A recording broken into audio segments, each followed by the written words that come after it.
2 తలంపులు నేను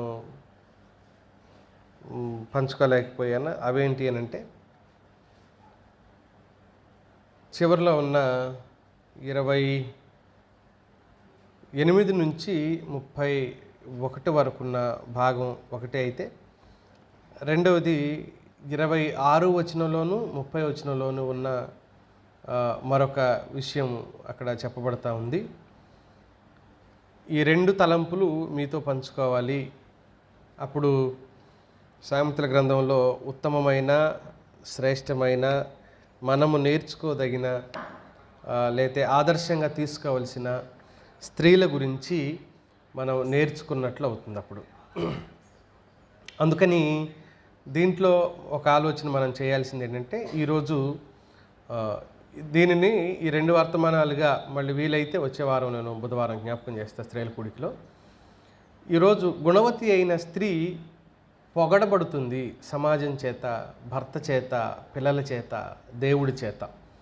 ఆమె పొగడబడుతుంది లేక ప్రస్తుతించబడుతుంది. ఎందుకు అలా ప్రస్తుతించబడుతుందో మనం కొన్ని విషయాలు ఆలోచన చేసే ప్రయత్నం చేద్దాం. 28 నుంచి 31 వరకున్న భాగంలోనే వరుసగా ఆ విషయాలు మనకు ప్రస్తావించబడ్డాయి. సామెతల గ్రంథం 31వ అధ్యాయం 28లో, ఆమె కుమారులు లేచి ఆమెను ధన్యురాలందురు. చాలామంది కుమార్తెలు పతివ్రత ధర్మమును అనుసరించి ఉన్నారు, కానీ వారందరినీ నీవు మించిన దానవు అని ఆమె పెనిమిటి ఆమెను పొగుడును. అందము మోసకరము, సౌందర్యము వ్యర్థము. యెహోవా యందు భయభక్తులు కలిగిన స్త్రీ కొనియాడబడును. చేసిన పనిని బట్టి అట్టి దానికి ప్రతిఫలం ఇయ్యదగును. గౌనుల యొద్ద ఆమె పనులు ఆమెను కొనియాడును అని అన్నాడు.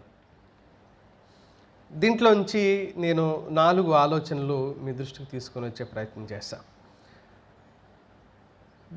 ఈ 4 వచనాల్లో ఒక కామన్ పాయింట్ని మనం చూస్తాము. అదేంటి అనంటే, ఆమె గౌరవించబడుతుంది అనే మాట. ఆమె కుమారులు లేచి ఆమెను ధన్యురాలు అంటున్నారు. భర్త ఆమెను పొగుడుతున్నాడు. తర్వాత భయభక్తులు కలిగిన కారణం చేత ఆమె మళ్ళీ పొగడబడుతుంది, కొనియాడబడుతుంది. గౌనుల యొద్ద ఆమె పనులు కూడా ఏం చేయబడుతున్నాయి? కొనియాడబడుతున్నాయి, పొగడబడుతున్నాయి అనే మాటను మనం చూస్తున్నాం. ఒక స్త్రీగా ఆమె ఇంతలా ఉండటానికి కారణాలు మనం కొంత ఆలోచన చేసే ప్రయత్నం చేద్దాం. ఆమె పిల్లలు, భర్త, ఊరివారు, ఆఖరికి దేవుడు, భక్తి జీవితం. ఆమె జీవితం ఒక ప్రభావవంతమైన జీవితం. ఆమె జీవితం ఒక ప్రభావవంతమైన జీవితం. ఈ ప్రభావం తన పిల్లల మీద పడింది, తన చుట్టూ ఉన్న ప్రజల మీద పడింది. వారు చూసి ఆమెను ప్రోత్సాహకరంగా తీసుకున్నారు. ఆమె గొప్ప నిర్ణయాలు ఆమె జీవితంలో స్పష్టంగా కనబడుతూ వచ్చాయి. ఈ స్పష్టమైన నిర్ణయాలు, ఆమె భావాలు గౌరవించబడ్డట్టుగా మనం చూస్తాం. వాస్తవంగా ఏ మనిషి అయినా గౌరవించబడటానికి ముఖ్యమైన మూలమైన కారణం ఏంటంటే, గుణము, శీలము. ఈ రెండింటిని బట్టి ఉంటుంది. ఈ గుణశీలాన్ని బట్టి గౌరవించబడటమైనా తిరస్కరించబడటమైనా ఉంటుందన్నమాట. చాలామంది గుణాలు అంటే స్వభావము అంటాం దాన్ని. సాధారణంగా మనుషులంగా మన అందరి స్వభావాలు చెడ్డవే మిత్రులారు, ఎవరి మంచివి కావు. ఎందుకంటే మన నేచర్, స్వభావ సిద్ధంగా మనుషులందరూ ఏమైపోయారు అన్నాడు? స్వభావ సిద్ధంగా చెడిపోయారు, స్వభావ సిద్ధంగా పాపంలో మునిగిపోయారు. ఇలాంటి మనిషిని దేవుడే రక్షించాలి, దేవుడే బుద్ధిని మార్చాలి. దేవుడు ఎప్పుడైతే బుద్ధిని మారుస్తాడో ఆ వ్యక్తుల జీవితాలు దీవెనకరంగా, కేవలం వారికి మాత్రమే కాదు, వారిని బట్టి అనేకులు దీవించబడే విధంగా వారి జీవితాలు ఉంటాయని దేవుని వాక్యం చెప్తుంది. సాధారణంగా సెల్ఫ్ కాన్ఫిడెన్స్ అనేది కొంతమందికి ఉంటుంది. అది ఉండటం చాలా మంచిది. కేవలం ఇక్కడ తన మీద తనకు నమ్మకం గురించి మాట్లాడటం లేదు, తన జీవితం ఎదుటివారికి ఆదర్శంగా ఉండటం గురించి దేవుని వాక్యం మాట్లాడుతుంది. ఇక్కడ గౌరవించటం, పొగడటం అనే పదాల దగ్గర పాత నిబంధనలో మన హెబ్రీ పత్రిక, మన సామెతల గ్రంథంలో ఒక పదాన్ని వాడారు హెబ్రీ భాషలో. అదేంటంటే HALAL అనే పదాన్ని వాడారు. దీన్ని హలాల్ అంటారు. హలాల్. ఇప్పుడు మనం వింటుంటాం కదా, ఆ, మటన్ షాపుల్లో, చికెన్ షాపుల్లో ఈ మధ్యకాలంలో గొడవలు కూడా జరిగినాయి. హలాల్ అంటారు. హలాల్ అనే పదం నుంచే హల్లెలూయా అనే పదం వచ్చింది అనమాట. హలాల్ అనే హెబ్రీ పదం నుంచే హల్లెలూయా అనే పదం వచ్చింది. దీని అర్థం ఏంటి అంటే బహిరంగంగా పొగడటం అని అర్థం. బహిరంగంగా ఆ వ్యక్తిని ఘనపరచడాన్నే హలాల్ అనే పదాన్ని ఉపయోగించడం జరుగుతుంది. అంటే ఈ స్త్రీని పిల్లలు కానీ, భర్త కానీ, ఊరివారు కానీ, భక్తి జీవితానికి సంబంధించిన విషయం కానీ ఇవన్నీ బహిరంగంగానే ఆమెను వీళ్ళందరూ ఏం చేస్తున్నారంటే పొగుడుతున్నారు. ఈమెను బహిరంగంగానే పొగుడుతున్నారు. సాధారణంగా స్త్రీల గురించి మాట్లాడుతున్న ప్రతిసారి కూడా స్త్రీలకే ఎక్కని విషయాలు కొన్ని ఉంటాయి. మీరు ఇలాగ చెప్తారులే, నీకేం తెలుసు, మా ఇంటికి వచ్చి చూడు అన్నట్టుగా ఉంటుంది అనమాట చాలామందికి. స్త్రీ ఇలా ఉండాలి, అలా ఉండాలి అని చెప్తూ ఉంటాం సాధారణంగా మనం. అప్పుడు స్త్రీలకి ఏమనిపించింది అని అంటే, మీరు చెప్పడానికి చాలా చెప్తారు, మా ఇంటికి వచ్చి చూడు, మా అత్త నేను ఎలా వేగిపోతున్నానో ఆమె చేత, లేకపోతే మా కోడల చేత వేగిపోతున్నాను, లేకపోతే నా భర్త చేత నేను ఎలా వేగిపోతున్నానో నీకేం తెలుసు, స్త్రీ ఎలా ఉండాలో చెప్తావు కానీ, ఒక ఆమె నన్నే అడిగింది, స్త్రీ ఎలా ఉండాలో చెప్తున్నావు కానీ భర్త పురుషుడు ఎలా ఉండాలో చెప్పరా మీ సంఘాల్లో? ఎంతవరకు స్త్రీ స్త్రీ స్త్రీ స్త్రీ స్త్రీ ఎలా ఉండాలని చెప్తున్నారు తప్ప పురుషుడు ఎలా ఉండాలో చెప్పరా? అసలు ఆయనే మారితే మాకు ఈ బాధలు ఉండవుగా అని అడిగింది ఒక ఆవిడ. ఏం చెప్తాం? కొన్ని ప్రశ్నలకి జవాబులు చెప్పలేము. ఒకవేళ మనం చెప్పినా దాన్ని తీసుకోరు. ఎందుకు అంటున్నాను అని అంటే, నువ్వు వచ్చావు, కష్టమో నష్టమో నయానో భయాన్ని ఇక్కడికి వచ్చి నువ్వు కూర్చున్నావు, వాళ్ళు రాగలరా? అవకాశం ఉందా? పోనీ అవకాశం ఉన్న సమయాల్లోనైనా వస్తారా పురుషులు సరిగ్గా సంఘాలకి? రారు.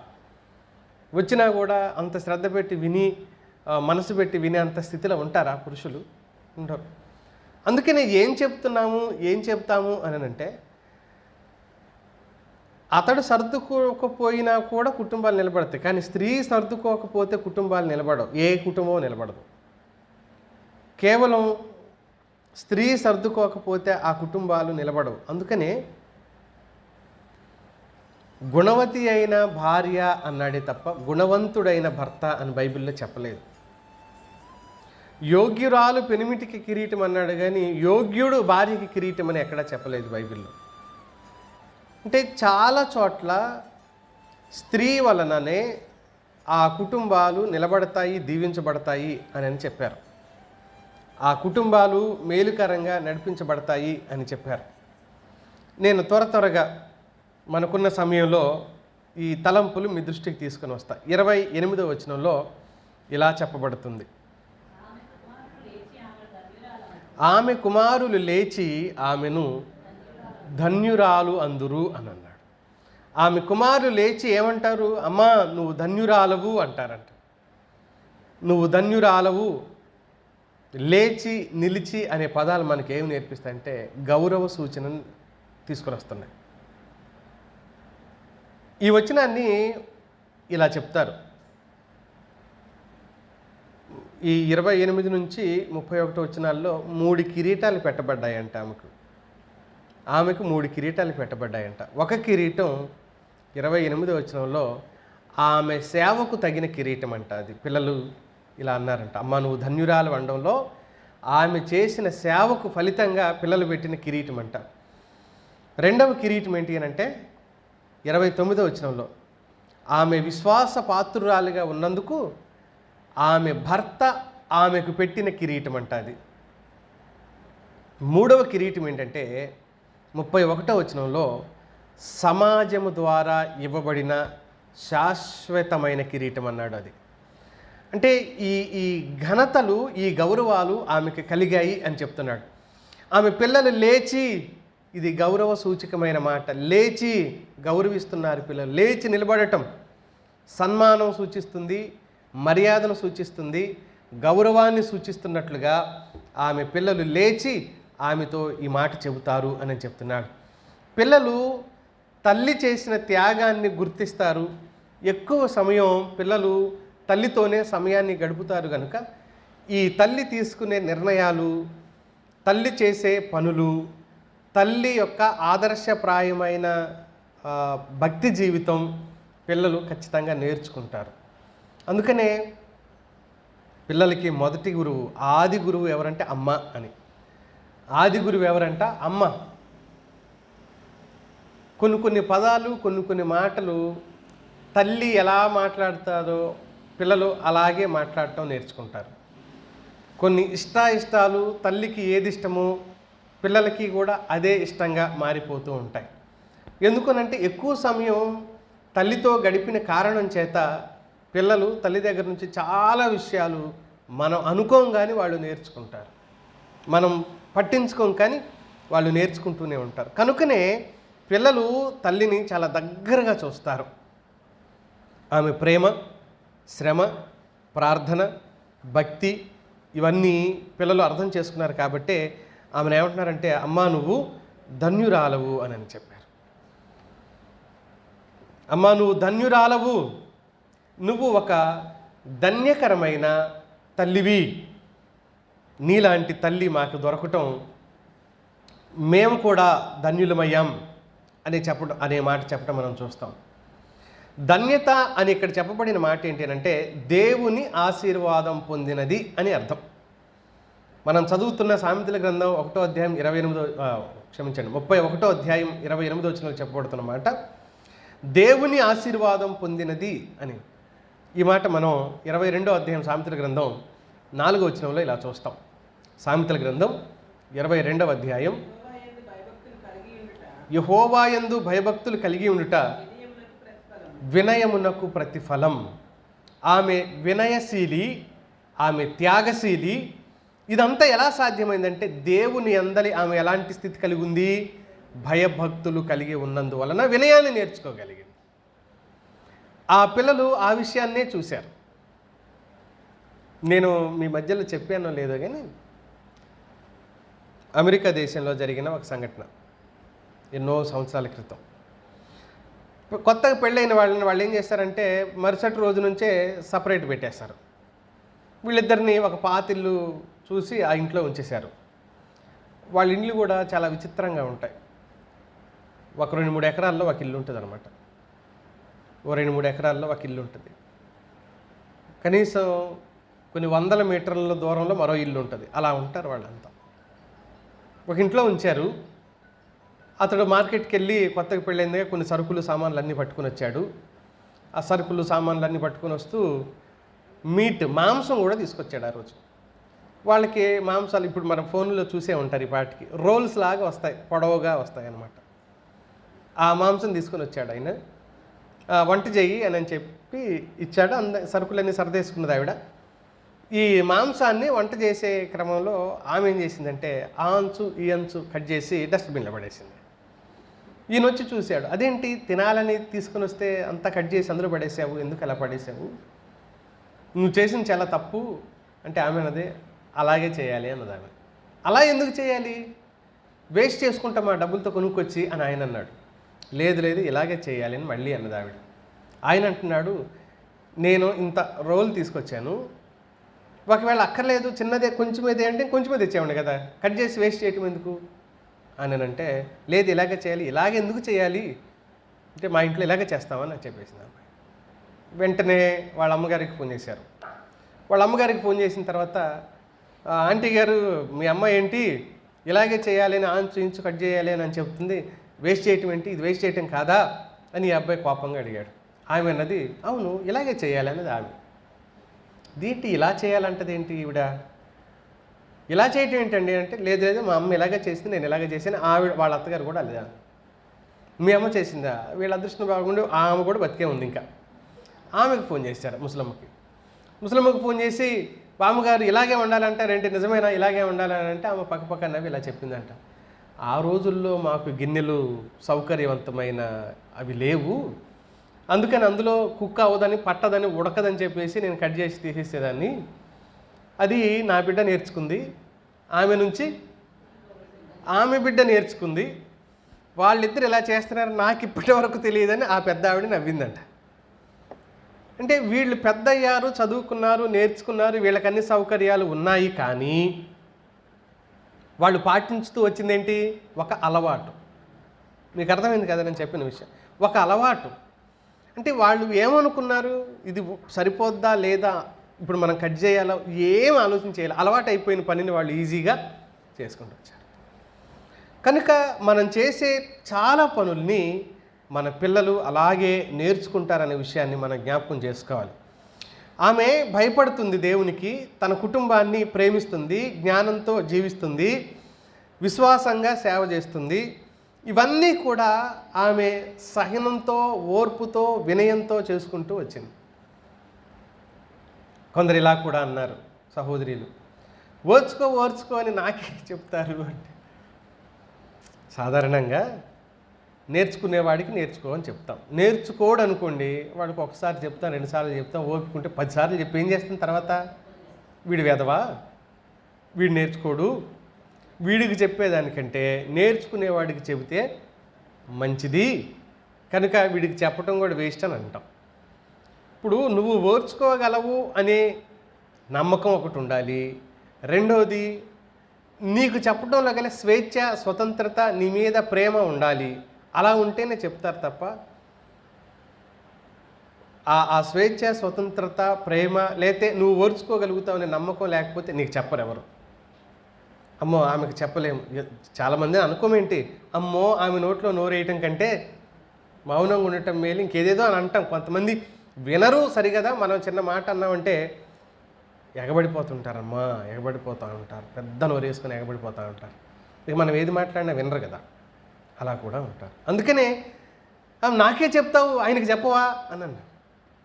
ఆయన వినడు కదా, వినేవాడికి చెప్తాం. అసలు అతడు వినేవాడైతే మీకు సమస్య ఎందుకు వస్తుంది? ఇప్పుడు రాదు కదా. అందుకని నువ్వే నీ కుటుంబాన్ని కట్టుకోవటం కోసం, నీ వైపు నుంచే నువ్వు పని జరిగించాలి అని చెప్పడం కోసం మొదట పిల్లలు నేర్చుకున్నారు. ఈ విషయం గురించి దేవుడు ఏమన్నాడంటే, సమూయేలు మొదటి గ్రంథంలో చాలా గొప్ప మాట చెప్పాడు. 2వ అధ్యాయం 30వ వచనంలో లాస్ట్లో ఉన్నమాట, నన్ను గనపరచు వారిని నేను గనపరచుదును అన్నాడు దేవుడు. నన్ను తృణీకరించువాడు తృణీకారముందును అన్నాడు దేవుడు. దేవుణ్ణి గనపరిచే ఒక స్త్రీ తిరిగి ఏం చేయబడుతుంది? ఆమె గనపరచబడుతుంది. దేవుణ్ణి గనపరిచే ఒక స్త్రీ తిరిగి ఆమె గనపరచబడుతుంది అనే మాటను మనం చూస్తాం. ఆమె భక్తి జీవితం దేవుణ్ణి గనపరచడంతో ప్రారంభమై తాను గనపరచబడటంతో కొనసాగుతుంది మిత్రులారా. దాంట్లోనే రెండో ఆలోచన ఏంటంటే, గౌరవం దేవుని నుంచి ప్రారంభమవుతుంది మిత్రులారా. ఒక మనిషికి గల గౌరవం దేవుని నుంచి ప్రారంభమవుతుంది. లేదు అని అంటే మనుషులు ఇచ్చే గౌరవం తాత్కాలికమైందే. ఒక మనిషిని దేవుడు హెచ్చించి గౌరవిస్తే నేను చచ్చిపోయినా సరే నా గౌరవం అలాగే నిలబడుతుంది. నువ్వు ఈ లోకాన్ని విడిచిపెట్టినా సరే దేవుడు నిన్ను ఒకసారి హెచ్చిస్తే, దేవుడు నిన్ను గౌరవిస్తే నీ గౌరవం ఎప్పటికీ అలాగే నిలబడుతుంది. ఇక్కడ కేవలం ప్రశంసించడం మాత్రమే కాదు ఆ స్త్రీని గురించి ఆమె జీవితం దేవుని ఆశీర్వాదానికి సాక్ష్యమని ప్రకటిస్తుంది. ఆమె జీవితం దేవుడు ఆశీర్వదిస్తే, దేవుడు ఒక స్త్రీకి తోడుగా ఉంటే ఎలా ఉంటుందో అంటే, ఇదిగో ఈ స్త్రీని చూడండి అనే సాక్ష్యంగా ఆమె నిలబడింది. ఈరోజు ప్రతి స్త్రీ దేవునికి సాక్షి, దీవించబడటానికి సాక్షి, కుటుంబాన్ని కట్టుకోవడానికి సాక్షి, దేవుని సన్నిధిలో మొరపెట్టి జవాబు పొందుకోవడానికి సాక్షి.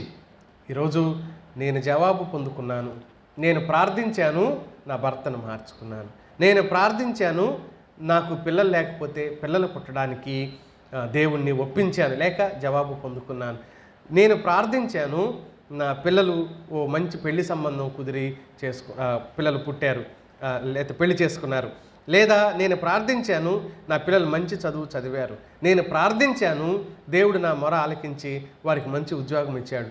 ఇవన్నీ ఏంటి అనంటే ఒక స్త్రీ దేవుని సన్నిధిలో సమాజం ఎదుట కూడా సాక్షి. అలా సాక్షిగా ఉండటం కోసమే దేవుడు స్త్రీని ఏర్పాటు చేసుకున్నారు. అందుకని యేసుక్రీస్తు ప్రభువారు ఏమన్నారు? 23వ అధ్యాయం మత్తయి సువార్తలో 12వ వచనంలో, తనను తాను తగ్గించుకున్నవాడు హెచ్చించబడును, హెచ్చించుకునేవాడు తగ్గించబడతాడు. చాలామంది హెచ్చించబడాలి అని హెచ్చించుకుంటుంటారు. దేవుడి ఆలోచన ఏంటి? మీరు తగ్గించుకోండి, మిమ్మల్ని నేను హెచ్చిస్తాను అంటాడు. చాలామంది హెచ్చించబడటం కోసం హెచ్చించుకుంటారు. ఒక ఆయన చాలా దుఃఖపడి బాధపడి ఏడ్చుకుంటూ వెళ్ళిపోయాడు. ఎందుకో తెలుసా? నన్ను ఈ సంఘంలో ఎవరు గుర్తించటం లేదు, కాబట్టి నేను ఈ సంఘానికి రాను అని అన్నాడు. ఎవరోజు నన్ను ఈ సంఘంలో గుర్తించడం లేదు. ఏం గుర్తించాలి? సంఘంలో గుర్తించటం ఏంటి నిన్ను అంటే, ఆయన ఏమంటాడంటే, సంఘంలో నాకు ఎవరు విలువ ఇవ్వట్లేదు. నీకు విలువ ఇవ్వటం ఏంటి? ఎవరు నువ్వు? నాకు సంఘంలో విలువ లేదు. పాపం ఏమనిపించింది అంటే, ఒక చోట దొరకకుండా ఒక చోట ఎత్తుక్కుంటారు అన్నట్టు, ఇంట్లో దొరకదే మందికి ఇక్కడ ఎత్తుక్కుంటున్నాడు అనిపించదా? ఏంటది? ఏంటి ఇప్పుడు నేను అన్నది? గౌరవం. గౌరవం. ఒక చోట దొరకంది ఇంకో చోట ఎత్తుక్కున్నట్టుగా పాపం ఆయనకి ఇంట్లో దొరకదేమో, అందుకనే ఎక్కడ వెతుక్కుంటున్నాడు? ఆయన వచ్చి సంఘంలో వెతుక్కుంటున్నాడు. ఇప్పుడు పరువు పోయే పనులు కావు ఇవన్నీ, తమకు తాముగా గాలి తీసుకునే పద్ధతులు ఇవన్నీ. అహంకారం, జ్ఞానయుక్తమైన ఆలోచన చేసుకునే స్థితి వారికి లేక, ఈమెని పిల్లలు అంటున్నారు, అమ్మ నువ్వు ధన్యురాలు అని. ఇదే పదం లూకాసు వార్తలో వాడబడింది. 1వ అధ్యాయం 48వ వచనంలో మరియ విషయంలో వాడబడిన సందర్భం. నా ఆత్మ నా రక్షకుడైన దేవుని యందు ఆనందించెను,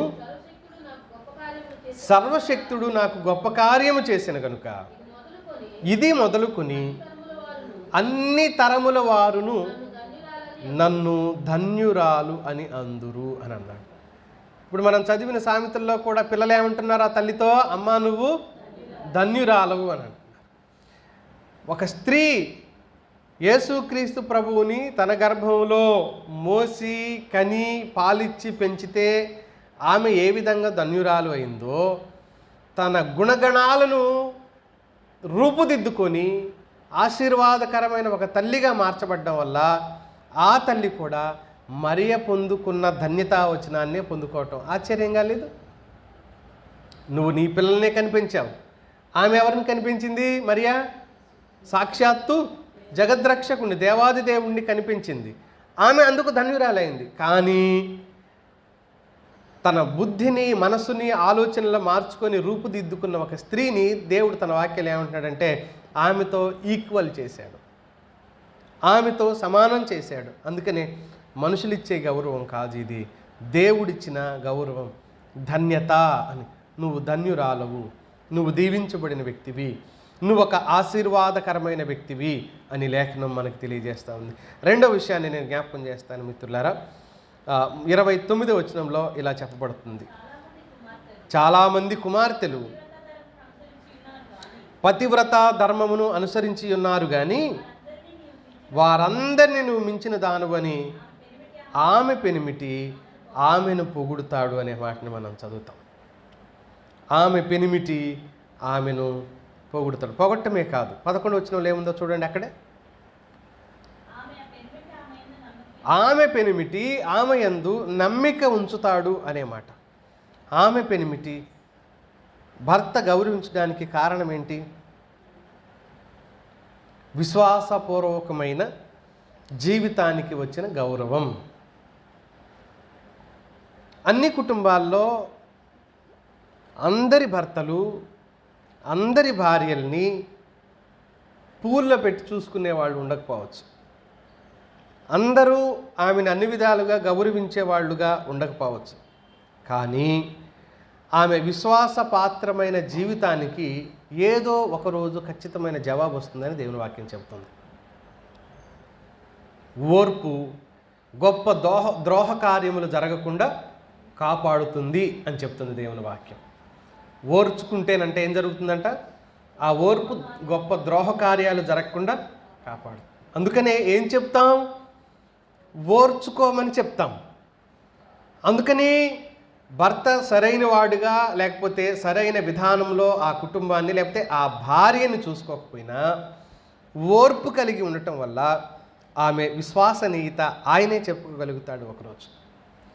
ఆమె విశ్వసనీయత ఆయనే చెప్తాడు ఒకరోజు.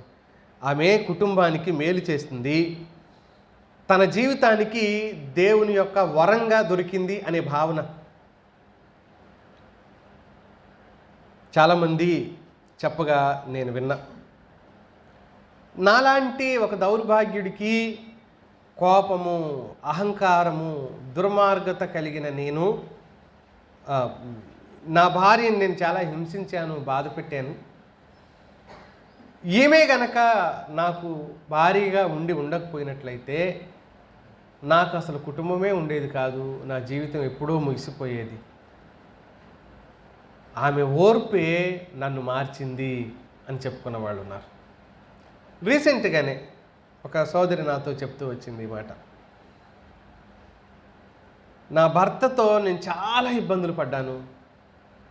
అతను కఠినుడు, మూర్ఖుడు, దుర్మార్గుడు. వాస్తవంగా నేను పారిపోదాం అనుకున్నాను ఒకరోజు. అప్పుడు ఇంకా ఒక పాప పుట్టింది మాకు. నేను అప్పటికే పారిపోదామని చాలాసార్లు ప్రయత్నాలు చేశాను. పోయాను, మా ఇంటికి వెళ్ళాను, కానీ మళ్ళీ తీసుకురావటానికి వచ్చేవాడు. అలా జరుగుతూ వచ్చాయి.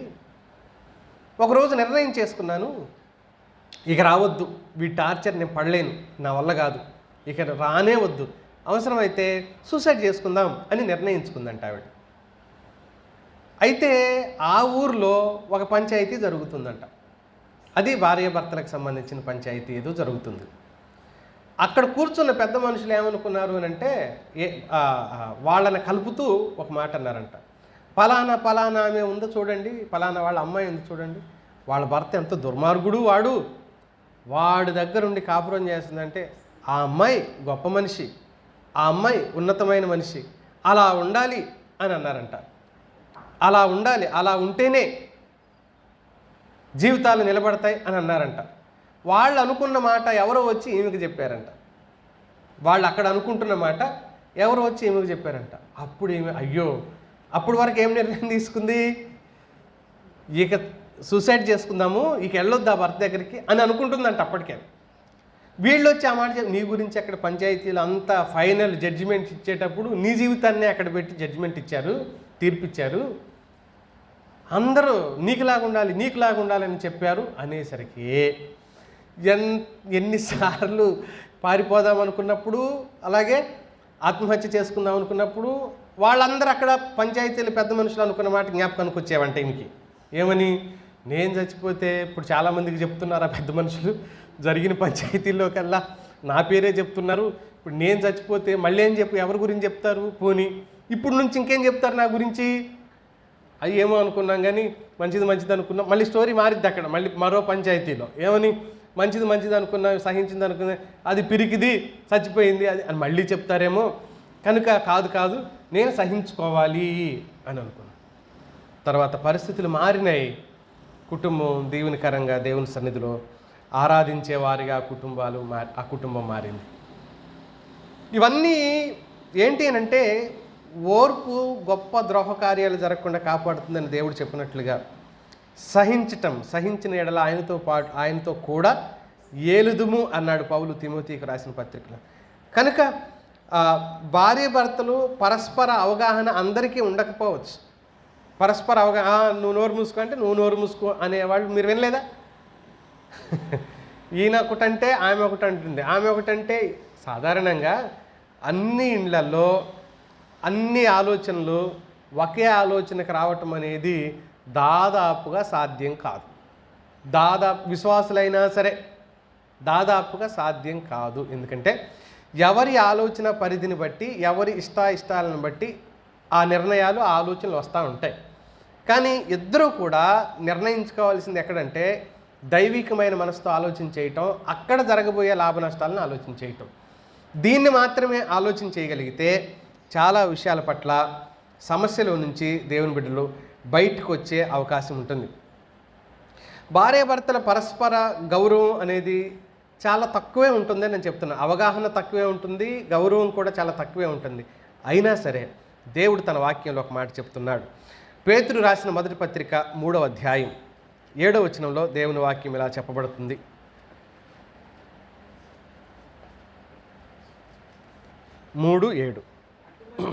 అటువలనే పురుషులారా, జీవమను కృపావరములో మీ భార్యలు మీతో పాలివారై ఉన్నారని ఎరిగి ఎక్కువ బలహీనమైన ఘటమని భార్యను సన్మానించి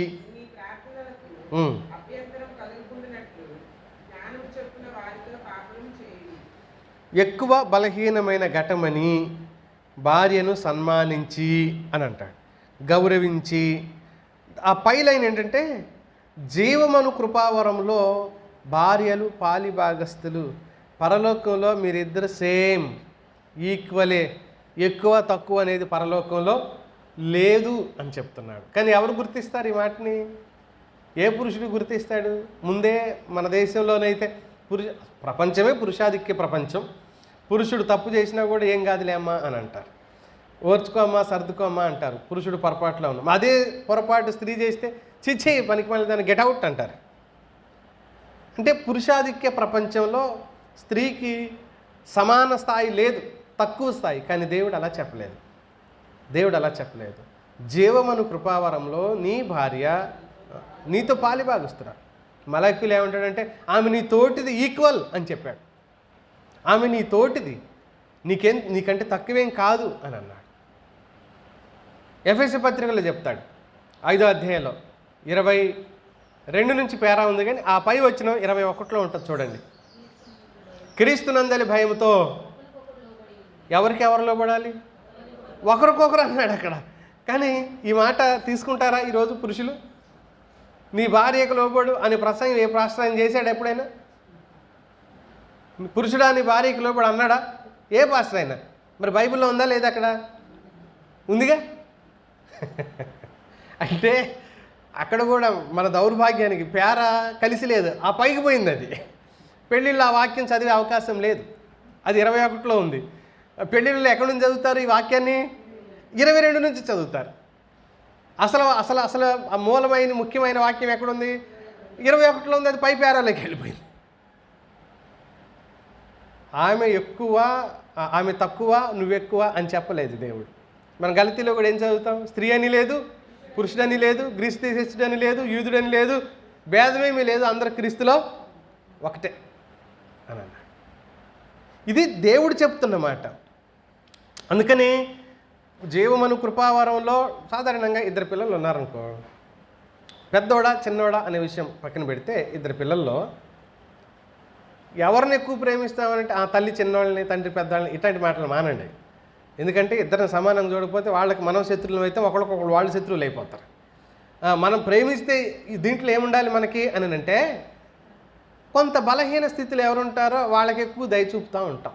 అనారోగ్యం కావచ్చు, జ్ఞానం కావచ్చు, అలాంటిది ఏదైనా ఉంటే వాళ్ళకి ఎక్కువ దయ చూపాలి. అదే చేయాలి తప్ప నాకు చిన్నోడంటే ఇష్టం, ఆయనకేం పెద్దోడంటే ఇష్టం, ఇలాంటి పనులు చేస్తే ఒక రోజుకి వాళ్ళకి మనం శత్రువు. ఖచ్చితంగా పెద్దోడికి తల్లి శత్రువే, చిన్నోడికి తండ్రి శత్రువే. నిజం నిజం. మీరు కనుక ఆలోచన చేయండి, వెనక్కి తిరిగి కొన్ని కుటుంబాల గురించి ఆలోచన చేయండి. ఖచ్చితంగా వాడికి ఎవరికి? పెద్దోడికి తల్లి శత్రువు, చిన్నోడికి తండ్రి శత్రువు. తర్వాత ఒకళ్ళకొకళ్ళ శత్రువు మళ్ళీ. ఏది? అన్నదమ్ముల మధ్యలో, అక్క చెల్లెళ్ళైనా సరే వాళ్ళిద్దరి మధ్యలో శత్రుత్వం. అలా ఉండకూడదు. బలహీనంగా ఎవరుంటారో, ఏ విషయంలో బలహీనంగా ఉంటారో వాళ్ళకు కొంత మనం చేతినివ్వటం కోసం దయ చూపటం, అంతే. ఇద్దరు సమానంగానే ఉండాలి. ఉండేలాగా మన మనసుని స్థిరపరచుకోవాలి. అయితే ఇక్కడ నేను ఈ ప్రస్తావన ఎందుకు చేశానంటే మిత్రులారా, భార్య బలహీనమైన ఘటమని ఎరిగి దయ చూపమంటున్నాడు. భార్య బలహీనమైన ఘటమని ఎరిగి దయ చూపమని. నేను సైడ్కి అయిపోయానా మొత్తం? బలహీనమైన ఘటమని ఎరిగి చేయవలసింది ఏంటి అని అంటే, జరిగించవలసిన ప్రక్రియ ఏమని చెబుతున్నాడు అని అంటే, దయ చూపాలి అని అన్నాడు. కానీ ఏ భర్తలు దయ చూపుతారు? ఇప్పుడు సాధారణంగా అంటే మీకు చెప్పనక్కర్లేదు, కానీ పురుషుడు ఇల్లు ఊడకూడదా? ఇల్లు చీపురు తీసుకొని ఓడ్చకూడదా? పాపమా? గిన్నెలు గడకూడదా? పాపమా? బట్టలు ఉతకూడదా? పాపమా? వంట చేయకూడదా? పాపమా? పాపం కాదు. నిజానికి దయ ప్రేమ ఉన్నవాడు చేస్తాడు ఆ పని. దయ ప్రేమ ఉన్నవాడు ఆ పనులు చేస్తాడు. సాధారణంగా మూర్ఖులు ఏమని మాట్లాడతారంటే, మగోడు పోయి ఉండి ఇల్లు అంటే మరి మగోడు కాళ్ళతో నడవట్లేదా, చేతితో నడిచేది? మగోడు అన్నం కాదా తినేది, మన్నా? అంటే విశ్వాసులైన వాళ్ళు కూడా చెప్తారు ఈ మాటలు. విశ్వాసులైన వాళ్ళు కూడా ఈ విషయాలు ప్రస్తావన చేస్తూ ఉంటారు. అందుకనే నేనేమన్నాను, నేను పురుషుడిని అయితే కావచ్చునేమో, కానీ మన ప్రపంచం పురుషాధిక్య ప్రపంచం అయినందువలన స్త్రీని చిన్నచూపు చూడటం వలన కుటుంబాల సమాధానం లేకుండా పోవటానికి కారణమవుతున్నాయి. అందుకని ఈ భాగంలో ఆ విషయాలే చెప్తున్నాడు దేవుడు. భార్యను గౌరవించడం నేర్చుకోమని భర్తతో మాట్లాడుతున్నాడు. మిత్రులారా, ఒక మనిషి జీవితంలో సంతృప్తి ఏం చెప్పాడో తెలుసా? ప్రసంగి గ్రంథం 9వ అధ్యాయం 9వ వచనంలో చెప్పబడిన మాట చూడండి. ప్రసంగి గ్రంథం 9వ అధ్యాయం. దేవుడు నీకు దయచేసిన, అసలు నీ ఆయుష్కాలమే ఒక వ్యర్థం అన్నాడు. ఆ వ్యర్థమైన ఆయుష్కాలం అంతయు నీవు ప్రేమించు నీ భార్యతో సుఖించుము.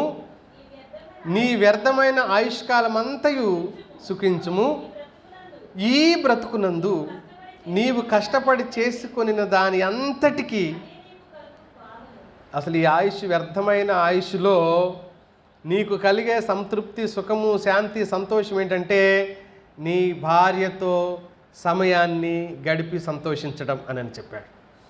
ఒక పురుషుని యొక్క నిజమైన సంతృప్తి ఏంటంటే తన భార్యతో సమయాన్ని గడపటం గురించి మాట్లాడుతుంది దేవుని వాక్యం. అందుకనే భార్య లేనివాడు అతని జీవితం శూన్యంలో వెతుకులాటలాగా, శూన్యంలో ఏమీ ఉండదు కానీ శూన్యంలో వెతికినట్టుగానే. కానీ గౌరవించటం గురించిన ప్రస్తావన. ఈమె భర్త ఏమంటున్నాడు? ఈమెను చాలామంది పతివ్రత ధర్మం కలిగిన వాళ్ళు ఉన్నారు, కానీ వాళ్ళందరినీ నువ్వు మించిన దానవు అని ఆమె పెనిమిటి ఆమెను పొగుడుతాడు. నీతియుక్తమైన తన జీవన విధానం గురించి, తన జీవితాన్ని గురించి. మిత్రులారా, ఇక్కడ నేను ఒక మాట చెప్పదలుచుకున్నాను. అదేంటి అని అంటే, ఇక్కడ ఒక పదాన్ని వాడాడు. సాధారణంగా అది మన దేశంలో ఎక్కువ వాడుతూ ఉంటారు, పతివ్రత ధర్మము అని. పతివ్రత ధర్మము అనే ఈ పదం శరీర సంబంధమైన విధానం గురించి బైబిల్ ఎప్పుడూ చెప్పడం లేదు, కానీ అంతరంగ శుద్ధి గురించి మాత్రమే అనే విషయాన్ని జ్ఞాపకం చేసుకోండి. అంతరంగ శుద్ధి అనే విషయాన్ని గురించే మనం ఎక్కువగా ఆలోచించవలసిన అవసరం ఉంది. వాస్తవానికి యేసుక్రీస్తు ప్రభువుని ఎరగనప్పుడు పాపం చేత, అపరాధం చేత చచ్చినవాడు.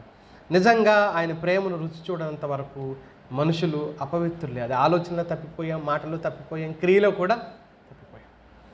ప్రభువుని పూర్తిగా ఎరిగిన వారంగా, ఎరిగిన తర్వాత జీవించిన జీవితమే అది అంతరంగంలో కూడా కల్మషం తోచకుండా ఉండగలగటమే. అది పురుషుడైనా స్త్రీ అయినా దాన్ని పతివ్రత ధర్మం అని మనం భావించవచ్చు. ఇంకా ఆయన ఏమంటాడంటే, వారందరికంటే కూడా నువ్వు శ్రేష్ఠురాలవు. ఇతరులను కించపరచాలని కాదు కానీ ఆయన ఉద్దేశం, తన భార్య యొక్క విశ్వాసాన్ని, తన భార్య యొక్క నమ్మకత్వాన్ని, ప్రేమను, ఆమె కలిగి ఉండిన దేవుని భయాన్ని ఆ భర్త గుర్తించి చెప్పిన మాట, ఆ భర్త గుర్తించి మాట్లాడుతున్న మాట. బైబిల్లో రూతును కూడా ఇలాగే అన్నారు. 3వ అధ్యాయం 11వ వచనంలో ఆమెను కూడా గుణవతిగా కన్సిడర్ చేసింది దేవుని వాక్యం. రూతును కూడా ఒక గుణవతి అయిన స్త్రీగా దేవుని వాక్యం లెక్కలోకి తీసుకోవటం. అలాగే మరొక చదవండి.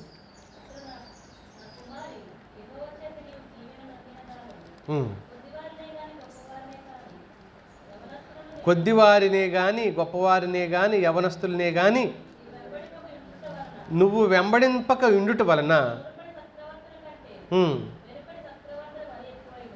ముందు సత్ప్రవర్తన, మంచి ప్రవర్తనే కలిగి ఉంది, తర్వాత ప్రవర్తన ఇంకా సత్ప్రవర్తన ఎక్కువగా సత్ప్రవర్తన కలిగి ఉంది.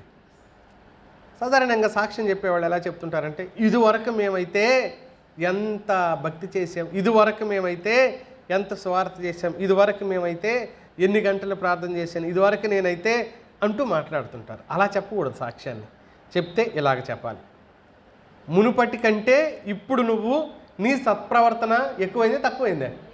ఎక్కువైంది అని అన్నాడు. ఎక్కువైంది అని అన్నాడు. ఇది కదా కాలం కొనసాగుతుంటే వయసు పెరిగిద్దా తరిగిద్దా? పెరిగిద్ది. అనుభవం పెరిగిద్దా తరిగిద్దా? పనుల్లో విస్తరిస్తామా తక్కువైపోవాలని కోరుకుంటామా? మిత్రులారా, ఇక్కడ సమస్య అదే. విశ్వాసుల జీవితాల్లో ఉన్న సమస్య అదే. నిజంగా సరి అయిన స్థితిలో ఈ ఓర్పు సహనం, రూతు ఎంత ఓర్చుకొని ఉంటే ఒక విధవరాలిని వెంబడించి వచ్చింది. మన ఓర్పుని, మన ఓపికను దేవుడు ఎప్పుడు వ్యర్థం చేయడు. బాగా గుర్తుపెట్టుకోండి. నేను ఇంత సహించా, ఇంత ఓర్చుకున్నా, ఇంత భరించా, ఖచ్చితంగా నీ ఓర్పుని, నీ సహనాన్ని దేవుడు వ్యర్థం చేయడు. కాబట్టే రూతుకి దావీదు వంశంలో యేసుక్రీస్తు ప్రభువారు తల్లిగా ఉండే ఆ స్థాయి గౌరవాన్ని ఆయన ఆమెకు కలగజేశాడు. ఆ దేశంలోనే ధనవంతుడు మంచివాడైన బోయేజుకి ఆమె భార్యగా మార్చబడే అవకాశం వచ్చింది. అందుకే గుణవతి అయిన భార్య దొరుకుట అరుదు, అట్టిది ముత్యం కంటే అమూల్యమైంది అని 10వ వచనంలోనే చెప్పాడు. ఆ అమూల్యత దేవుడిచ్చాడు. కనుక కుటుంబాలలో ఎలా ఉండాలంటే మరొక సందర్భం కూడా జ్ఞాపకం చేస్తా. ఫిలిప్పీ పత్రికలో 2వ అధ్యాయం 3వ వచనంలో చెప్పాడు చూడండి. ఫిలిప్పీలకు రాసిన పత్రిక 2వ అధ్యాయం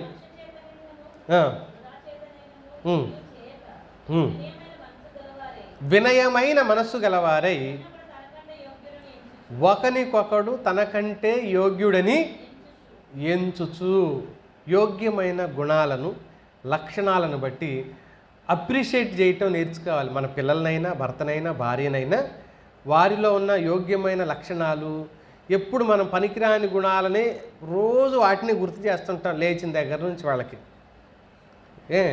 వాళ్ళల్లో మనకు నచ్చని గుణాలు లేకపోతే దుర్గుణాలు ఏమైనా ఉన్నాయనుకో, లేచిన దగ్గర నుంచి ఆ 2, 3, 4 ఉంటే వాటినే మళ్ళీ వాళ్ళ ఇంట్లో నుంచి స్కూల్కి వెళ్ళేవాడు స్కూలు, కాలేజీకి వెళ్ళేవాడు కాలేజీ, పనికి వెళ్ళేవాడు పనికి, ఏ డ్యూటీకి వెళ్ళేవాడు వాడు వెళ్ళే వరకు ఇదే గోల మనక. ఇది ఇలా ఉండకూడదు. ఇదేంటి అని అంటే మనం మాట్లాడే తీరుని బట్టి మన చుట్టూ మన అట్మాస్ఫియర్ని మొత్తాన్ని, వాతావరణం మొత్తాన్ని అనుకూలంగా మార్చాలి తప్ప వ్యతిరేక దిశలో మార్చకూడదు, నెగిటివ్గా మార్చకూడదు. మన మాటల ద్వారా వాళ్ళకి ఒక చిరాకు, ఒక అసహనం, ఇంటికి వచ్చానా చచ్చానరా బాబు అనకూడదు, బయటికి వెళ్ళి అమ్మ హ్యాపీగా ఉంది అని అనకూడదు, ఎప్పుడు ఇంటికి వెళ్తానా అనుకోవాలి, మన మాట చెవిని పడాలని కోరుకోవాలి. మన మాట వింటే వాళ్ళు అలసిపోయి సొలసిపోయి వచ్చిన వాళ్ళు ప్రశాంతంగా మనల్ని చూడగానే చిరునవ్వుతో పలకరించి ఆ పలకరింపుకే వాళ్ళ అలసట మొత్తం ఏమైపోవాలి, ఎగిరిపోవాలి, తొలగిపోవాలి. వచ్చావా, చెప్పింది తెచ్చావా అన్నావు అనుకో, గుమ్మంలో ఉండగానే మర్చిపోతాం. అది సహజమే. వచ్చావా, నిన్న మర్చిపో, ఇప్పుడు తెచ్చావా అంటే ఎందుకు వచ్చాను రా ఈ ఇంటికి, ఇల్లు ఒక నరకంలాగా మారిపోయింది అనుకోరా. అందుకనే ఇక్కడ ఏమంటున్నాడు అని అంటే అప్రిషియేట్ చేయటం నేర్చుకోవాలి. వాళ్ళల్లో ఉన్న సద్గుణాలు మన మాటికి అంటుంటే వాటిని వాళ్ళు ఏం చేసుకోగలరంటే ఇంప్రూవ్ చేసుకుంటారు. ఇప్పుడు పిల్లల్ని చదవమన్నాము, వాడు సరిగ్గా చదవలేదు కానీ మొత్తానికి ఏదో ఒత్తులు పొల్లులు కొమ్ములు తీసేసి చదివాడు అనుకో, మరి నువ్వు భలే చదివావురా అని అన్నావు అనుకో, బాగా చదివావంటే అక్కడక్కడ పోయినాయి కానీ నువ్వు రోజు చదివితే నువ్వు భలే చదువుతావురా అని అంటే, ఓహో నేను బాగా చదువుతాను, వాడి కాన్ఫిడెన్స్ లెవెల్స్ ఏమైపోతాయంటే ఎక్కువ అవుతాయి, పెరుగుతాయి. వాడి మీద నమ్మకత్వం పెరుగుతుంది. ఓహో నేను సరిగ్గానే చదవగలనన్నమాట మా అమ్మ చెప్పింది. లేకపోతే భర్త అనుకుంటాడు, ఓహో నేను పర్వాలేదన్నమాట, మా జనాలు అనుకున్నంత వేస్ట్ ఏం కాదు, మనం పర్వాలేదు, కాకపోతే నన్ను నేను గుర్తించలేదు కానీ నా భార్య గుర్తించింది ఇంట్లో నా సద్గుణాలను, కాబట్టి వీటిని నేను ఏం చేసుకోవాలనుకుంటాడు ఆయన, బెటర్గా మార్చుకోవాలని కోరుకుంటాడు. అతడిలో ఉన్న గుణం అతడు గుర్తించలేదు సరికాదు, నువ్వు అసలే గుర్తించలేదు అనుకో, ఇంకెప్పుడు అది బయటికి రాదు, అది ఎప్పుడు కూడా ఇంప్రూవ్ అయ్యే అవకాశం కూడా లేనే లేదు. కనుక ఇవేంటి అని అంటే ఒక వివేకవంతురాలైన స్త్రీ నేర్చుకోవాల్సిన విలువైన ఆలోచనలు అనమాట. పిల్లలైనంతే, ఇంట్లో ఉన్నవాళ్ళు ఎవరినైనా అంతే. నువ్వు అని చూడు, వాళ్ళు ఎంత ఆనందిస్తారో. ఈరోజు ఈ మాట అన్నావు అనుకో, రేపేమంటావో నేను ఎదురు చూస్తుంటారు వాళ్ళు నీకోసం. ఏ మాట, ఈరోజు చాలా మంచిగా ఆనందం కలిగే మాట మాట్లాడింది, మళ్ళీ ఇంకొక రోజు కూడా 2 రోజులకో 3 రోజులకు మళ్ళీ అన్నావు అనుకో, నీ మాట కోసం ఎదురు చూస్తుంటుంది వాళ్ళ ప్రాణం. ఇంటికి ఎప్పుడు రావాలా, నీతో ఎప్పుడు మాట్లాడాలా, నువ్వేం చెప్తావని ఎదురు చూస్తూ ఉంటుంది వాళ్ళ మనసు. అంతేగాని వచ్చావా, నిన్న చెప్పింది తేలేదు, ఈరోజు తెచ్చావా, చీ ఇంట్లో ఏమీ, మళ్ళీ మనం మొదలు పెట్టామనుకో చిరాకు, అసహనం కలగకూడదు. మన మాట ద్వారా వాళ్ళు సంతోషించగలిగే విధంగా మాట్లాడడం మనం నేర్చుకోవాలి. నేను మూడో మాట చెప్తాను చూడండి, ఇప్పటికే బాగానే టైం అయిపోతుంది. మూడో మాట చెప్తాను చూడండి, 30వ వచనంలో ఉన్న మాట, మూడో మాట.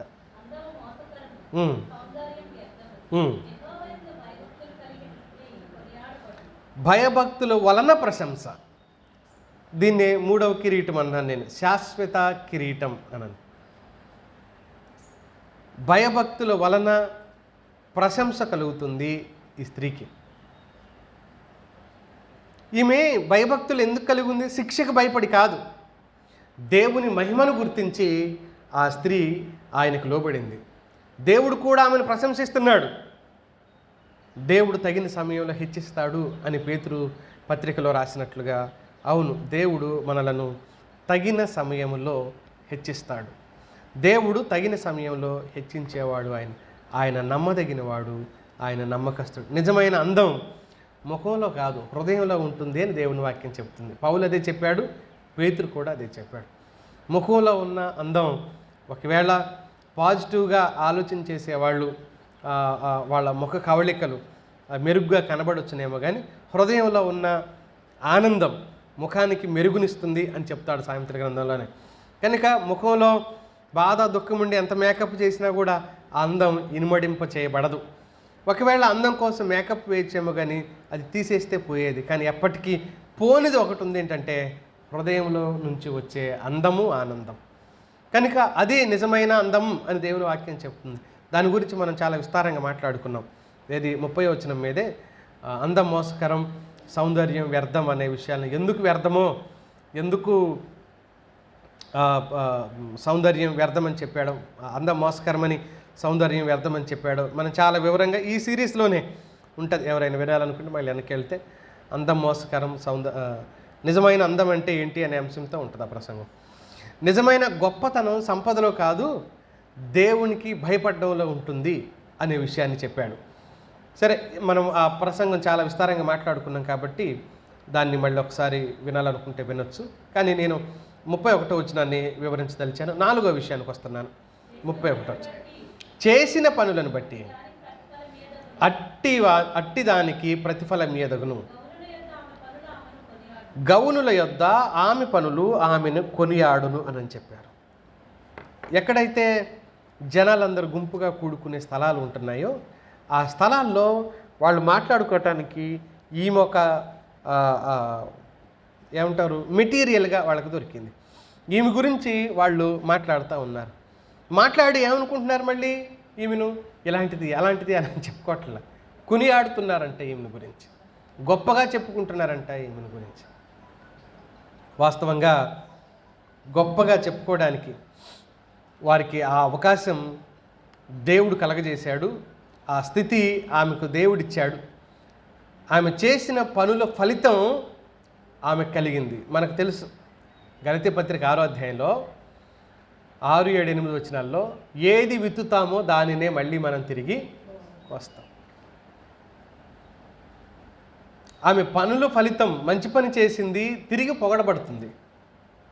చెడు చేసిన వాడు కూడా పొగడబడాలని కోరుకుంటాడు. అదే మన దౌర్భాగ్యం. ఇప్పుడు తప్పు చేసి కూడా నన్ను అంటారేంటి అని, తప్పు చేసి కూడా నన్ను అంటారేంటి, అవును నేను అంటాను, అవును నేను చేస్తాను, పోనీ అన్నా చేసినా, ఎందుకు ఇలా అన్నావు, ఎందుకు ఇలా చేసావనంటే, నేను చేయాలని చేశానా, నేను అనాలని చేశానా, ఫలానా కారణాన్ని బట్టి తప్పించుకోండి, డొంక తిరుగుడు అక్కడక్కడ తిరగటం అనమాట. సౌలు తప్పు చేశాను నేను అంటూనే అది దేవుడి కోసమే చేశాను. తప్పు చేసి దేవుడు ఏమన్నాడా, సరే అయింది ఏదో అయిందిలే, నన్ను గణపరచడానికి నువ్వు ప్రజల దగ్గరికి రా. నిజానికి ప్రేమ, సేవ, ప్రార్థన, త్యాగము, సహనము, ఓర్పు కుటుంబాన్ని నిర్మింపజేస్తాయి అనే విషయాన్ని ఒక స్త్రీగా నువ్వు మరింతగా గుర్తించాలి అని. ఎందుకంటే కుటుంబానికి చేసిన సేవ కూడా దేవుడు మర్చిపోడు. అది నా కుటుంబమే, మన కుటుంబమే అనుకున్నా కూడా దానిని బట్టి కూడా ఒకరోజు నిన్ను హెచ్చిస్తాడు అని. నీ ప్రయాసానికి ఫలితాన్ని దేవుడే ఇస్తాడు. అది పిల్లల విషయంలో ప్రయాసపడుతున్నా, భర్త విషయంలో ప్రయాసపడుతున్నా, ఇంటివారి విషయంలో ప్రయాసపడుతున్నా, వీటన్నింటికీ దేవుడు గొప్ప జవాబిస్తాడు. అది వ్యర్థం కాదు. ప్రభువునందు మీ ప్రయాసం ఏమన్నాడు? వ్యర్థం కాదు. కొరింథీ మొదటి పత్రిక 15:58 చదువుతాం. వ్యర్థం కాదు. ఓర్చుకుంటున్నావు. ఈరోజు ఒక స్త్రీగా నువ్వంటే ఎవరిని బట్టి ఓర్చుకుంటున్నావు? దేవుణ్ణి బట్టి. ఎందుకు ఓర్చుకోవాలి? వీడు కాకపోతే ఇంకొకడు అనుకునే యవనస్తులు ఈ కాలంలో చాలామంది ఉన్నారు. పెళ్ళైన కొత్తలో పెళ్ళయింది, ఈరోజు పెళ్ళయింది, తెల్లవారి ఆ అబ్బాయి వచ్చి ఇలాగ అడుగుతున్నాడు, ఈ అమ్మాయిని విడిచిపెట్టాలంటే నేనేం చేయాలి? నేను సలహా ఇవ్వాలంట వాడికి. ఈ అమ్మాయిని నిన్న పెళ్ళయిందండి, ఈరోజు 4 అయింది అనుకుంటా, సాయంత్రం సమయం 5 ఆ టైంలో. ఈ అమ్మాయిని విడిచిపెట్టాలంటే నేనేం చేయాలి అన్నాడు నా దగ్గరికి వచ్చి.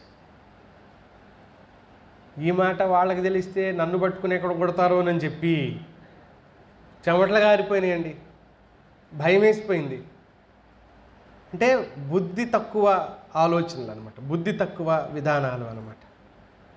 ఓర్పు సహనం లేని ఆలోచనలు, ఓర్పు సహనం లేని మాటలు. మనం ఈరోజు కుటుంబం కావచ్చు, సంఘం కావచ్చు, సమాజంలో కావచ్చు, పరిస్థితులు ఏదైనా కావచ్చు, ఉద్యోగం దగ్గర కావచ్చు, మనం ఎక్కడుంటే అక్కడ ఓర్చుకుంటున్నాము అని అంటే కేవలం ఎవరిని బట్టి మిత్రులారు? ఈరోజు మనకు నోరు లేదా? మనకు మాటలు రావా? మాటలే కాదండి, బూతులు రావా? మీరు ఒప్పుకోవట్లేదు కానీ అందరికీ వచ్చు. నేర్పాలా ఎవడన్నా? మనకి బూతుల స్కూల్ ఉందా ఎక్కడన్నా ఈ ప్రపంచంలో? ఏబిసిడీలకి స్కూల్ ఉంది కానీ, వీళ్ళకి స్కూల్ ఉంది కానీ బూతులకి ఎవడన్నా నేర్పాలా? మాట్లాడుతుంటే పిల్లలకి చెప్పాలి, అది బ్యాడ్ వర్డ్, మాట్లాడితే కొడతా నిన్ను అన్నా కూడా వాడికి వచ్చేస్తాయి. రాయిరా, రాయిరా, ఇడిదిప్పురా.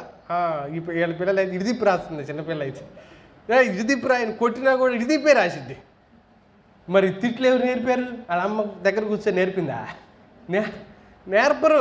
అవి వచ్చేస్తాయి, మన స్వభావ సిద్ధంగా ఉన్నాయి లోపల అవి. నేను అందుకే మనకు రావా? మనకు అన్నీ వస్తాయి, కానీ అన్నీ కాలుతో తొక్కి పట్టేసి ఉంచేది ఎవరిని బట్టి? కేవలం దేవుని బట్టి. ఓర్చుకునేది ఎవరిని బట్టి? కేవలం దేవుని బట్టి, మనల్ని బట్టి కాదు.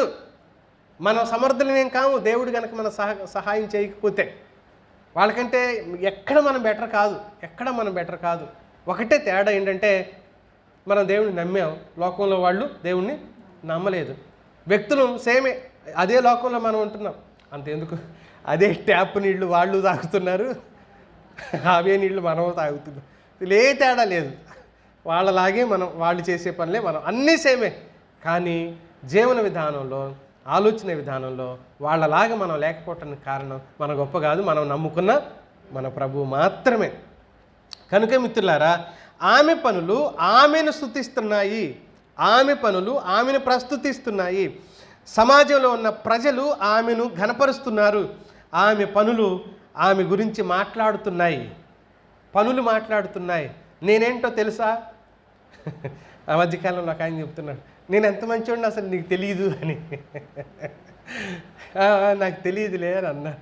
అందుకే చెప్తున్నా అన్నాడు. అరే ఇప్పుడు వదిలిపెట్టేటట్టు లేడు కదరా అనుకున్నాను. నేను ఎంత మంచివాడినో తెలుసా? అసలు సంఘానికి నేను ఎంత మేలు చేశాను అన్నట్టుగా. నేను మంచివాడినే, కానీ నా గురించి అందరు ఇలా అనుకుంటున్నారు. ఎవరు అనుకున్నారో నాకు తెలియదు, ఆయనకి తెలియదు, అనుమానం వచ్చిందనమాట. కాబట్టి చెప్పుకుంటూ తిరుగుతున్నాడు. 2 ఇలా అనుకుంటున్నారు అనేది ఆ అనుమానం మాట ఆయన చెప్పుకుంటున్నాడు. నేను మంచోడిని అనే మాట మళ్ళీ ఆయన. జనాలకి ఇప్పుడు జడ్జిమెంట్ చేసుకోరా, ఏంద్రా నువ్వు చేసిన మంచి అని అనుకోరేంటి? మాకు తెలుసులే నీ మంచి ఏంటో, చెడా తెలియదు కూడా నువ్వే చెప్పుకున్నావుగా, సరిపోయింది లేకపో అంటారు జనాలు. అంత పిచ్చోళ్ళు ఏంటి జనాలు? కాదు, ఆ విషయాన్ని మనం గుర్తు చేసుకోవాలి. మన క్రియలే మనల్ని ఏం చేస్తాయి? ఘనపరుస్తాయి, స్తుతిస్తాయి అని కూడా చెప్తుంది. అందుకని ప్రభు చెప్పాడు, మత్తయి సువార్త 5వ అధ్యాయం 16వ వచనం అన్నాడు, మీ వెలుగు మనుషుల ఎదుట ప్రకాశింపనీయండి. మీ క్రియలు, మీ వెలుగు, మీ చర్యలు మనుషులు ఎదుట కనపడాలన్నాడు, కనపడొద్దు అన్నాడు. చదవమాట 5:16. సత్క్రియలను చూచి దేన్ని చూసి? మీ క్రియలను చూసి. దాచిపెట్టలేం కదా. అక్కడే 7వ అధ్యాయానికి రండి, 16వ వచనం. వారి ఫలముల వలన వాళ్ళు చేసే పనులు బట్టి వాళ్ళు ఎలాంటి వాళ్ళో మనకు అర్థమైపోతారు అంటుంది వాక్యం.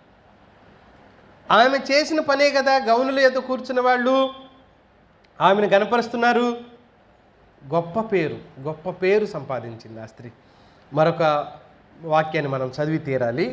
తీతుకు రాసిన పత్రిక 2వ అధ్యాయం 7, 8 వచనం ఒకసారి చదవండి.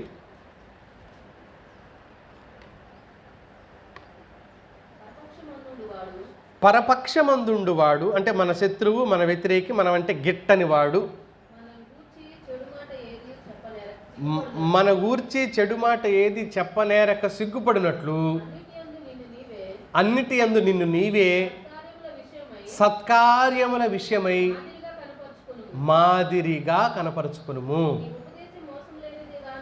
నీ ఉపదేశము మోసము లేనిదిగాను, మాన్యమైనదిగాను, నిరాక్షేపమైన హితవాక్యములతో అది చేయవలసిన పని. పరపక్షమందుండి వాడు నింద వేయాలి అంటే భయపడేలాగా ఉండాలి అని చెప్పాడు. మన క్రియలు, మన మాటలు, మన పనులు అన్నీ కూడా నింద వేయాలి అనంటే భయపడాలి. ద్వేషిస్తారు.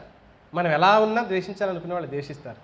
కానీ వేలెత్తి చూపించి ఫలానా విషయానికి ట్రిగర్ చేసి మనల్ని ఇదిగో ఈ విషయంలో నువ్వు తప్పు చేసావు. ఒకవేళ మనమేం పరలోకం నుంచి దిగి రాలేదు. వ్యక్తిగత జీవితాల్లో లోపాలు, పొరపాట్లు, మనం గుర్తించిన పొరపాటు మన జీవితంలో జరగచ్చు. అది నేనైనా మీరెవరైనా సరే. అది తెలిసిన వెంటనే మనం సరిచేసుకోవటం, వ్యక్తులతో రాజీ పడటం, లేకపోతే ఏమంటాం దాన్ని, సమాధాన పడటం. ఎవరికైనా హాని అయితే సమాధాన పడడం, లేదా అది వ్యక్తిగతమే అయితే సరిచేసుకోవటం, అది ఖచ్చితంగా జరగాలి. అది నిరంతర ప్రక్రియ మన జీవితంలో ఎప్పుడు జరగవలసింది. కానీ ఎదుటి వాళ్ళు వేలెత్తి చూపించి ఆ పొరపాటును బట్టి మనల్ని నిందించే స్థితికి మనకు రాకుండా ఉండగలగటమే ఈ స్త్రీ యొక్క జీవన విధానం. పరపక్షమందుండి వారు మన మీద నింద వేయకుండా ఉండేలాగా మన మాట హితవాక్యములతో ఉండగలిగితే ఎంత దీవించబడిన వ్యక్తులంగా మారుతాం. మిత్రులారా, ఈ స్త్రీ ఎంతటి ఆదర్శం అంటే, ఒక గుణవతి అయిన స్త్రీ. బహుశా ఒక ఆవిడ ఫలానా చోట ఉంది, ఆమెను గురించే చెప్తున్నాడు అని మనకి బైబిల్లో చెప్పబడలేదు. కానీ ఆవిడ ఇలా ఉండాలి, ఒక స్త్రీగా, గుణవతి అయిన స్త్రీగా ఉండటం అంటే ఏంటో సవిస్తారంగా 10వ వచనం నుంచి 31వ వచనం వరకు రాస్తూ, అంతకుముందు అధ్యాయాల్లో యోగ్యమైన స్త్రీ ఎలా ఉంటుందో, అయోగ్యమైన స్త్రీ ఎలా ఉంటుందో కొన్ని విషయాలు మనం మాట్లాడుతూ, బహుశా మనం 20 ప్రసంగాలు సామెతల గ్రంథంలో నుంచి తక్కువలో తక్కువ 20 ప్రసంగాలు చేసుకున్నట్టున్నాం. మళ్ళీ మీకు వీలైనప్పుడు శ్రద్ధగా వినటానికి ప్రయత్నం చేయండి. దేవుడు మనకిచ్చిన అవకాశం ఏంటంటే, ఈనాడు చెప్పిన ప్రసంగం ఈనాడు వ్యర్థమైపోకుండా నిలబడి ఉండటానికి, ఒకవేళ నేను పోయినా, రాకడ ఆలస్యమైపోయినా ఇంకా నిలబడి ఉండే అవకాశాన్ని దేవుడు మనకు కల్పించాడు. కనుక ఈ మాటలను బట్టి మీరందరూ ప్రోత్సహించబడాలి అని నేను కోరుతూ, దేవుడు మిమ్మల్ని దీవించునుగాక. తలలు వంచుదాం, ప్రార్థన చేసుకుందాం. గుణవతి అయిన స్త్రీ